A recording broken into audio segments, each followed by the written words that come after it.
D'abord, pourquoi m'engager en politique? Parce que je suis convaincu qu'une refondation de la France est non seulement nécessaire, urgente, mais possible. Nous devons prendre conscience que nous sommes entravés dans le tas de spaghettis de nos institutions collectives qui gaspillent de l'argent, qui entravent notre efficacité, qui mangent notre marge de manœuvre. Nous sommes minés non pas d'abord par un danger, un péril extérieur, mais par notre mal-être intérieur, une sorte de dépression collective.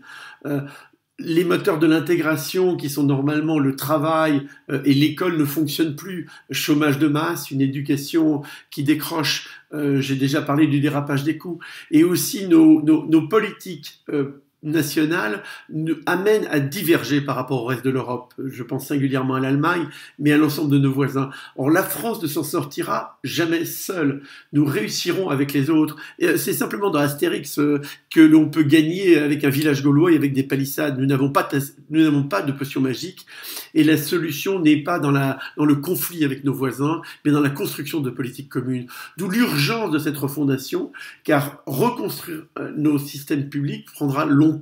D'où la nécessité de l'enclencher en 2017.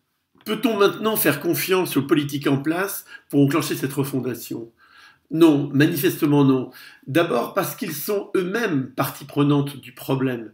Ils ont construit ce système. Le deuxième point, c'est que devenus des politiques professionnels, et mon propos n'est pas une attaque de l'ensemble des politiques, hein, mais bien de ceux qui sont rentrés en politique tout petits et qui y sont pour toute leur vie, ils se sont coupés de la société réelle et ils ne sont plus en situation de changer ce qui doit l'être.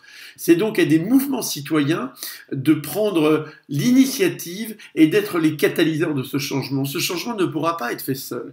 Et nous, citoyens, avons une responsabilité exemplaire en France dans ce domaine-là.